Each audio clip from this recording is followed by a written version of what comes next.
Assalamualaikum warahmatullahi wabarakatuh. Saya Suti Herawani, NIM 3321049. Baiklah, di sini saya akan menjelaskan tentang materi konsep teori permintaan. Yang pertama yaitu pengertian permintaan. Secara umum, permintaan adalah banyaknya jumlah barang yang diminta pada suatu pasar tertentu dengan tingkat harga tertentu pada tingkat pendapatan tertentu. Besar kecilnya perubahan permintaan ditentukan oleh besar kecilnya perubahan harga. Jika ini terjadi, maka berlaku perbandingan terbalik antara harga terhadap harga permintaan dan berbanding lurus dengan penawaran.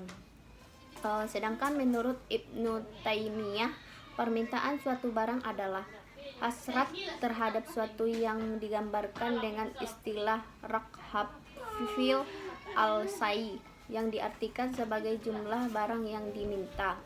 Konsep permintaan dalam perspektif ekonomi Islam yaitu menilai sesuatu komoditi atau barang atau jasa. Tidak semua bisa dikonsumsi maupun digunakan. Dibedakan antara yang halal dengan yang haram.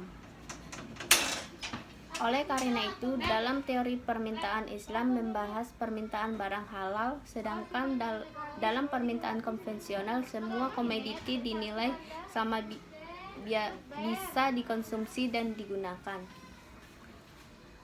Wahai orang-orang yang beriman, janganlah kamu mengharamkan apa yang baik yang telah dihalalkan Allah kepadamu, dan janganlah kamu melampaui batas. Sesungguhnya Allah tidak menyukai orang-orang yang melampaui batas. Terdapat dalam surah Quran surah Al-Maidah ayat 88. Selanjutnya yaitu hukum permintaan. Hukum permintaan menyatakan bila harga suatu barang naik, maka permintaan barang tersebut turun. Sebaliknya, jika harga suatu barang turun, maka permintaan terhadap suatu barang tersebut akan naik. Pada hukum permintaan berlaku asumsi ceteris paribus, artinya hukum permintaan tersebut berlaku jika keadaan atau faktor-faktor selain harga tidak berubah atau dianggap tetap.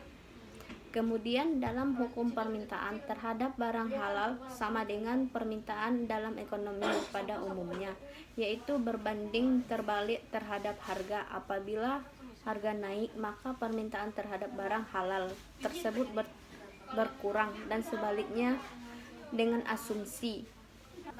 Selanjutnya yaitu faktor-faktor yang mempengaruhi permintaan. Menurut Ibnu Taimiyah dalam kitab Majmu' Fatawa menjelaskan bahwa hal-hal yang mempengaruhi permintaan suatu barang yaitu yang pertama, keinginan atau selera masyarakat terhadap suatu barang yang berbeda dan selalu berubah-ubah. Yang kedua yaitu jumlah para peminat terhadap suatu barang. Yang ketiga yaitu kualitas pembeli atau alam awit. Yang keempat, lemah atau kuatnya kebutuhan suatu barang. Yang kelima, cara pembayaran atau tunai atau angsuran. Yang keenam yaitu besarnya biaya transaksi.